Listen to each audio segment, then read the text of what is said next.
un des trucs que j'ai vraiment appris cette année, c'est de se faire coacher. Là, je suis vraiment avide de ça. Alors, tous mes problèmes, mon réflexe, c'est est-ce que je peux trouver un coach pour le régler? Je prends tous les trucs de ma vie. En fait, j'ai eu plusieurs réalisations. Au début, tu essaies de tout faire par toi-même. Ensuite, tu comprends que tu peux apprendre dans les livres. Ensuite, tu comprends que tu peux apprendre avec les formations. Et maintenant, je viens de comprendre que je peux apprendre avec des coachs. Et de base, j'aimais pas trop les coachs. J'avais un peu un a priori négatif parce que à l'école, etc., t'as un prof qui vient, il t'explique un truc, etc. J'ai toujours trouvé ça assez lent. Et donc, j'adorais le fait de pouvoir apprendre par moi-même à mon rythme en autodidacte. C'est pour ça que je me suis vraiment focalisé sur les formations, les livres, etc. Et je voyais aussi en parallèle, moi j'ai depuis plusieurs années une formation sur l'e-commerce, je voyais aussi pas mal de coachs e-commerce qui faisaient du coaching. Et en fait, les coachings qu'ils faisaient, ils répétaient juste ce qu'il y avait dans ma formation en moins clair. Et ils faisaient payer genre 1000 balles de l'heure alors que ma formation elle coûte 1000 balles et elle t'apprend genre 100 fois plus qu'avec une heure de coaching. Donc je trouvais ça assez limité comme manière d'apprendre. Mais si tu as les moyens, parce que ça coûte cher, si tu as les moyens de prendre les meilleurs et de prendre du coaching en one-one, tu apprends déjà tellement plus vite, tu arrives à avoir des infos qui sont pas dans les livres, qui sont pas dans les formations et qui sont adaptées à toi. Et finalement, le gros avantage du coaching, c'est que le coach, il voit exactement là où tu foires et ce que tu sais pas encore. Et il voit à travers tes croyances limitantes. Alors que c'est beaucoup plus dur à faire par soi-même. Imaginons, ton gros problème dans ton business aujourd'hui, c'est que tu sais pas comment déléguer. Tu vas acheter une formation sur le business. Déjà, dans la formation, déléguer, c'est seulement un chapitre parmi les 10. Donc, tu vas pas forcément le regarder en premier, etc. Donc, tu vas devoir regarder tout le reste pour arriver sur le truc vraiment qui va changer ton business. Et tu arrives dessus, ça se trouve, tu n'es pas vraiment attentif parce que tu es en train de regarder toute la formation. Tu prends des notes, tu écoutes, mais peut-être que tu remets pas en question ce que tu es en train de faire. Et puis, on a ce gros problème de biais de confirmation qui rend extrêmement difficile le fait de voir ses propres blind spots, ces angles morts, comme dirait Cédric Doumbé. Et donc, imaginons que tu délègues mal, tu regardes la formation, on te dit c'est super important de bien déléguer, il faut déléguer comme ça. Et toi, tu vas 9 fois sur 10 te dire ah ouais, je sais pas forcément, ou ouais, ça je fais déjà, ou ouais, moi j'ai déjà essayé de déléguer, ça n'a pas fonctionné, de toute façon, déléguer ça sert à rien, et tu sautes le chapitre. Alors que le coach, il va être là, il va te poser des questions, ah ouais, tu délègues et tout, tu vas faire ouais, non, mais c'est pas trop important, il va faire quoi? Et là, il va pouvoir te rentrer dedans et te convaincre. Et vu que tu as une personne en face, même si t'es pas convaincu, bon, allez, j'essaye. Tu vas aller essayer. La fois d'après où tu parles au coach, t'as délégué? Ouais, j'ai essayé. Ouais, non, t'as pas vraiment fait. Cette fois, tu le fais, sinon, l'appel d'après, je viens même pas. Il te force, tu vas le faire, peut-être que ça foire. Il va faire ah, ça a foiré. Pourquoi? Régler le problème. Et ensuite, bam, là, t'as le résultat. Alors qu'avec la formation, tu l'aurais peut-être pas eu. Ouais. Mais ça coûte beaucoup plus cher. Ouais. Donc, t'as comme un audit, en fait, où le mec te fait des conseils personnalisés par rapport à là où t'en es, là où tu vas aller. Et derrière, t'as l'accountability avec est-ce que tu le fais véritablement, est-ce que tu le mets en place. Et du coup, ça te permet de progresser beaucoup plus rapidement parce que t'as plus de pression externe. C'est ça? Plus de pression externe. Plus rapide parce que le coach te donne directement les trucs qui vont t'aider le plus. T'as pas besoin de regarder tout le contenu, tout le savoir de la personne. Imaginons, tu vois, le Gary là par exemple. Imaginons il avait une formation. Là on parle de santé donc c'est encore plus clair. Moi j'ai un problème peut-être spécifique de santé, mais lui il connaît des milliers de problèmes de santé différents. Donc tu vas pas regarder une formation et regarder tous les problèmes de santé. Ouais, non, là tu vois il te pose quelques questions et direct il te donne bam les meilleurs conseils pour toi. Et il y a cet aspect confrontation, quoi. Vraiment, genre, il te dit un truc, t'es pas d'accord, tu vas dire pourquoi t'es pas d'accord, et là, le mec, il peut te contrer et te faire changer d'avis. C'est comme, il y a beaucoup de gens, l'exemple typique, c'est les douches froides. Il y a plein de vidéos de moi qui disent prenez des douches froides, etc. Sur Twitter, il y a des gens, ils sont... Coach en douche froide. Ouais, il y avait un espèce de mime à un moment sur Twitter, en mode, ouais, vas-y, quelqu'un... veut réussir un business et du coup les gens répondaient prends une douche froide, tu vois, parce que moi j'ai tellement donné ce conseil et du coup il y a plein de gens qui me voient donner le conseil de prendre une douche froide et dans leur tête, ils se disent ça sert à rien, c'est pas prendre une froide qui va me faire devenir riche. Et donc, ils s'arrêtent là. Alors que si le mec, je l'avais en face de moi et que je lui dis prends une douche froide et il me dit non mais tu penses pas quand même que ça sert à rien de prendre une douche froide pour gérer mon business, là je peux répondre et je peux lui dire oui, c'est pas l'eau froide qui va te rendre riche, c'est pas l'eau froide qui touche ta peau qui va faire exploser ton business. Je suis pas con, c'est pas ce que je suis en train de dire.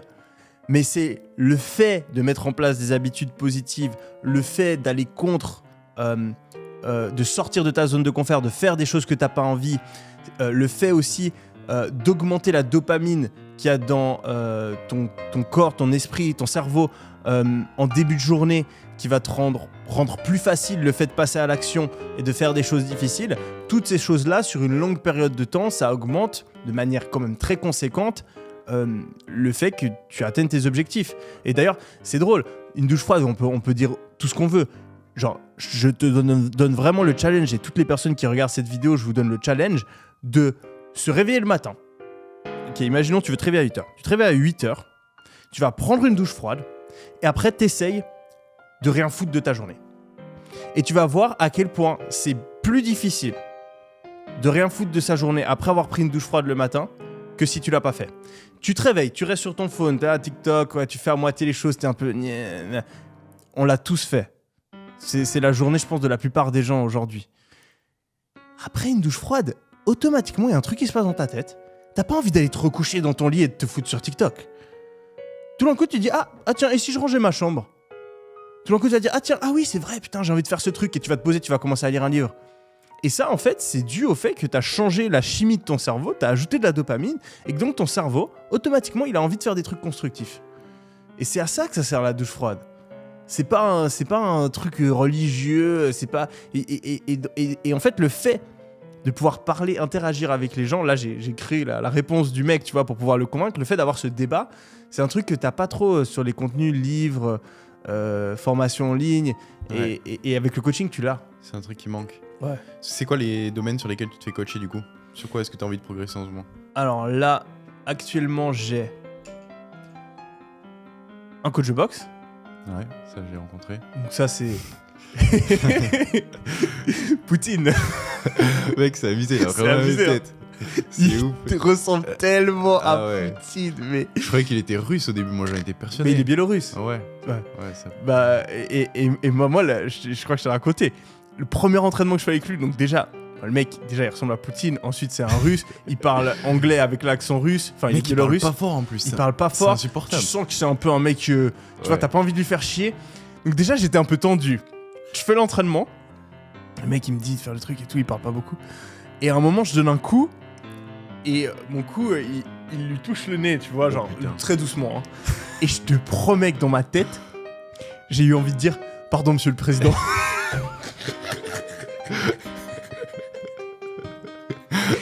J'avais l'impression d'avoir tapé Poutine. T'as déjà vu genre le mime de, enfin la vidéo de Conor McGregor qui est avec Poutine. Ah et oui, ils prennent des photos et il met son bras autour et t'as le garde du corps, il le regarde et après t'as Conor, il fait comme ça. Et tu vois Conor il est pas bien genre, alors que Conor c'est genre le mec ultra confiant et tout. Là tu sens qu'il a senti le coup de pression. Tu t'es senti comme ça? Ouais, je me suis senti un peu comme ça. Ouais. Donc voilà, j'ai lui, bah ça m'aide. Ce qui est dingue aussi avec le coaching, c'est que ça t'empêche de procrastiner, mais d'une force. Ah, parce que t'as payé un mec, il est là. Si t'as pas envie de faire ton cours de boxe, t'es tellement obligé. Et j'ai une question par rapport à ça. Avec l'argent que tu gagnes, toi, est-ce que t'as toujours cette pression par rapport à l'argent que tu dépenses sur des coachings? Est-ce que ça te fait toujours chier de pas... Moyen, mais c'est plus le respect de la personne. De la personne. Ouais, okay. Mais ouais, c'est plus le respect. Ouais, parce que je me dis, à un certain niveau, est-ce que t'as toujours cet effet de putain, je perds de l'argent quand même? Ça dépend le prix du coaching. Ouais. Sur un cours de boxe, ça va. Mais je pense que si je prends un cours avec Gary, par exemple, je sais pas combien ça coûte, mais ouais, je pense que j'arrive à leur rendez-vous, quoi. Ouais. Donc voilà, t'as le coach de boxe. Et ça c'est un autre truc aussi pour les gens qui ont de la peine pour se lever et tout. Bon, après, le gros problème avec le coaching, c'est que c'est cher, donc ça s'adresse pas peut-être à la plupart des gens. Mais même, tu peux faire des cours à plusieurs. tu te mets à 7h du mat ou à 8h du mat un cours de cardio, de crossfit, Ça marche trop bien le crossfit pour ça. ou un entraînement avec ton coach de sport. Et voilà. T'as fait un truc et tu peux être sûr que tu vas te réveiller tous les jours pour aller à ton truc de crossfit. Ouais. Encore plus si c'est un seul coach. Parce que ta séance de crossfit, au pire, t'es pas là, tu vois. Les gens, c'est pas trop grave. Faut que ça soit le même groupe. Ouais. Si c'est un groupe qui change, c'est pas très grave si t'es Ouais. pas là. Si c'est le même groupe, c'est putain, il est où? Et là, tu vois, t'as ce truc de accountability. Ça marche tellement fort. Ouais. Donc ouais, j'ai le coach de boxe. J'ai un coach en performance. Et ça correspond à quoi en fait? C'est un mec en fait qui a aidé des sportifs, des champions d'échecs, etc. ou des entrepreneurs à... et en plus, je sais qu'il regarde le podcast, shout out. Je sais pas à quel point tu as envie que je te cite, qu'on travaille ensemble. Tu me dis la prochaine fois, je te ferai de la pub.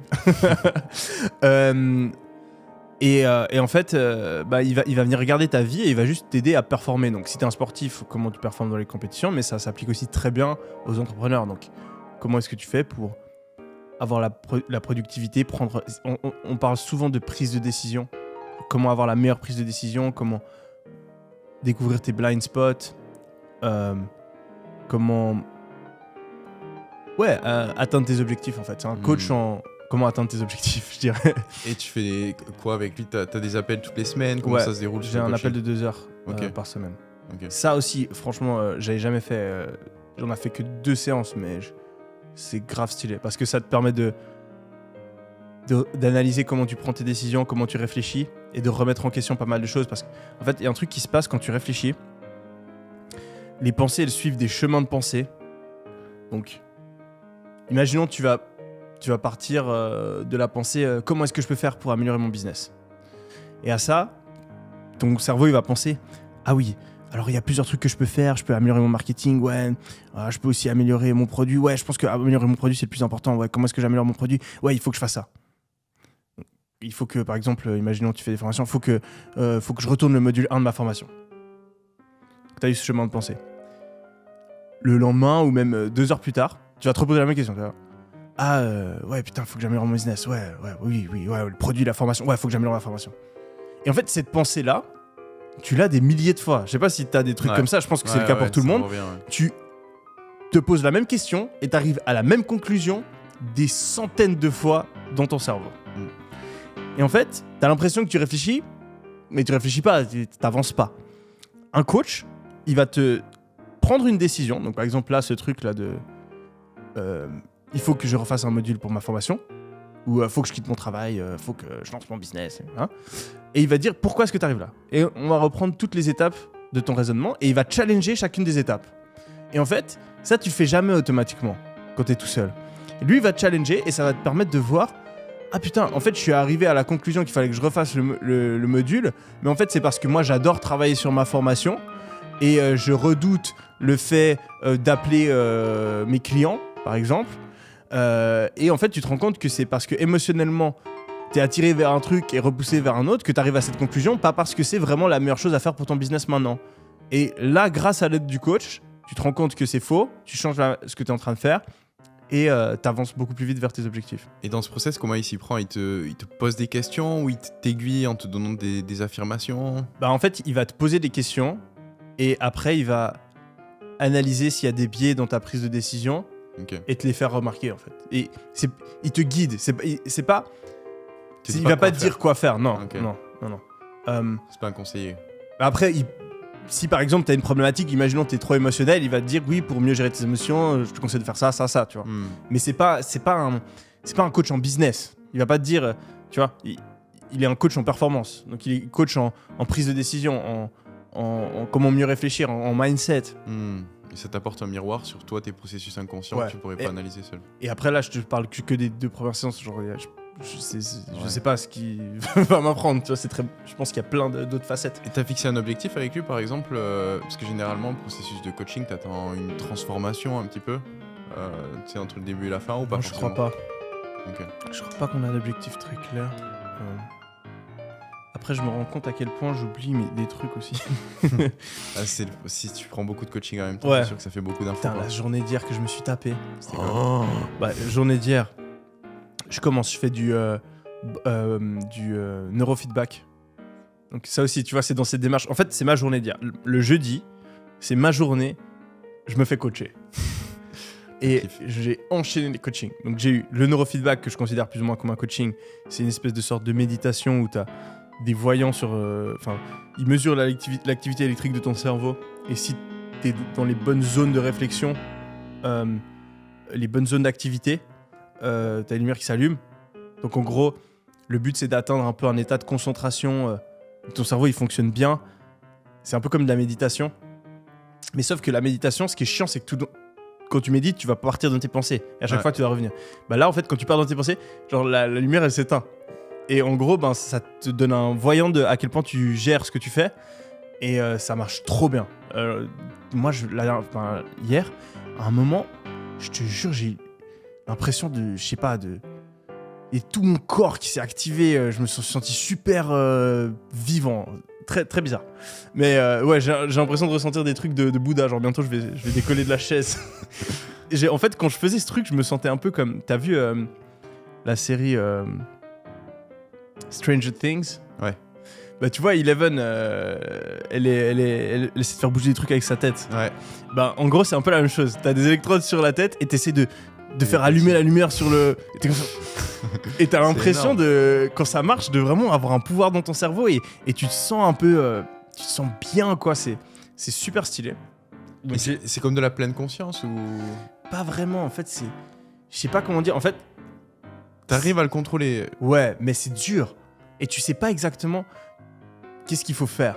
Mais ton cerveau, il voit le feedback. Okay. Et au bout d'un moment, il commence à capter. Et bah, en fait, t'as différents jeux. Et ben, le jeu, par exemple, que je faisais, c'est t'avais un mec et il était assis comme ça en position de yoga et il montait.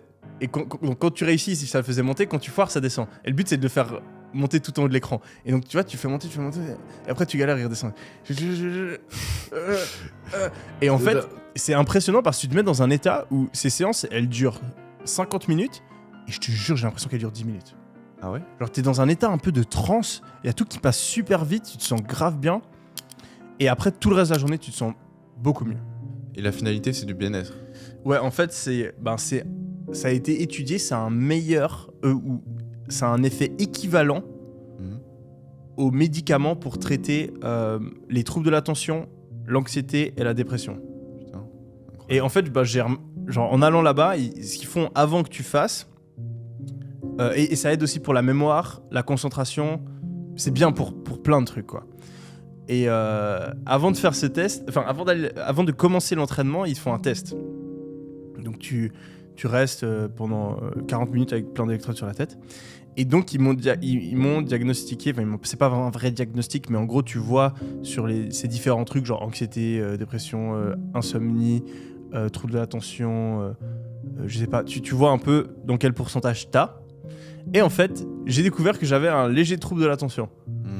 Ce qui en fait fait du sens. J'ai jamais compris, j'ai jamais fait de test ou quoi, mais c'est vrai que par exemple à l'école, genre j'ai jamais réussi à écouter un prof du début à la fin, et pas mal d'enfants qui ont ce problème-là, au final ils se font diagnostiquer avec un trouble d'attention. Et donc en fait j'ai remarqué ça. Il a aussi dit que j'avais pas mal d'anxiété, un petit peu d'insomnie, ce qui est vrai, et trouble de mémoire. Léger, tout léger. Mais c'est vrai que depuis que j'ai eu mes problèmes de santé il y a 1 an et demi, je ressens un petit peu voilà, ces problèmes-là. Et c'est dans ce but-là que j'avais envie de faire ça, pour essayer de revenir à mon niveau mental de base, même si je suis déjà très bien là. Et ça marche très bien. Mais je pense que même pour quelqu'un qui n'a pas spécialement d'anxiété ou d'insomnie ou quoi, pour moi c'est comme de la méditation sous stéroïdes en fait. C'est grave, c'est trop stylé. Vraiment, je recommande. Et tu fais ça 3 fois par semaine. 3 fois par semaine. Ça met 1 heure, c'est ça? Ouais. J'aimerais bien essayer aussi. Va tester. Tu vas kiffer. Ça coûte combien? J'ai tellement l'air de... J'ai pas regardé le prix. Putain. C'est chiant. C'est ça les problèmes quand on a trop d'argent. C'est pas un problème en vrai, c'est plutôt, bah oui, c'est cool. un aspect cool. Je m'étonne. Franchement, je te jure, je sais pas. Ça doit pas être méga cher, sinon j'aurais... Et du coup, mais tu sais pourquoi je sais même pas en fait. Non. Parce qu'en plus tu peux non. C'est mon assistante, mais tu peux te le faire rembourser par l'assurance maladie. Ah, intéressant. Et moi, j'ai réussi à le faire rembourser, moi. Et du coup, ça, tu te vois le faire sur quelle échelle? Non, normalement, tu fais. Ça dépend de à quel point tu as des problèmes, quoi. Enfin, à quel point tu essaies d'optimiser. Mais ils conseillent, ça peut aller de 5 à 30 séances. C'est comme un entraînement pour les bons neurotransmetteurs de ton cerveau. Ouais. Ça montre à ton cerveau comment bien. En fait, si tu veux, ce qu'il essaie de m'expliquer, c'est que chaque région plus ou moins de ton cerveau, il a un degré d'activité électrique. Et donc, ça peut être low ou high. Okay. Et en fait, si c'est low, c'est pas top. Si c'est high, c'est bien. Et si c'est low et high en même temps, c'est dysfonctionnel, de ce que j'ai compris. Et en fait, en fonction de quelles zones sont dysfonctionnelles, tu vas avoir de l'anxiété ou bien un trouble de l'attention, etc. C'est méga simplifié, tu vois, mais c'est plus ou moins ça. Et en fait, le voyant, il s'allume sur ton écran quand tu es en high. Donc en fait, ça montre juste à ton cerveau, ok, là t'es en low, ça s'allumera pas, voilà, nique ta mère. Là t'es en low high, aucune chance. Ah, t'es en high, c'est bon, je reste allumé. Ah, t'es parti, j'éteins. Et en fait, ton cerveau fonctionne par feedback et il comprend très vite. C'est comme quand t'apprends à jouer à un jeu vidéo, t'as pas besoin de te dire ah oui, il faut que ton cerveau il capte, oui. Genre quand j'ai ça, j'ai un reward, là je tue un mec sur Call of Duty, c'est bien, et il essaie de plus faire ça. Et c'est le même mécanisme qui s'enclenche en fait. Tu penses que tu peux réussir à l'installer chez toi après Le neurofeedback ? Ouais, un truc comme ça. De la machine ? Ouais. Il y en a, je crois, pour faire ça à la maison. Ça doit être pas mal. Tous les matins, tu te fais 1 heure. Ouais. Et t'as des trucs, des casques de méditation, je pense, qui... T'as déjà vu ? Je sais plus le nom. Je sais pas à quel point ça réplique ça, mais il y a des casques de méditation qui ont un rôle similaire. J'ai l'impression qu'il y a tellement de trucs à optimiser en vrai que c'est presque... T'imagines, pour en arriver là, je me dis, à la fois c'est trop bien parce qu'on a plein de data, on a plein de points améliorés, de progrès à faire, mais d'un autre, c'est chaud. Il y a trop ? Il y a trop, ouais. Ah, tu vas step by step. Non, moi je trouve que c'est stylé, sinon le jeu serait fini trop vite.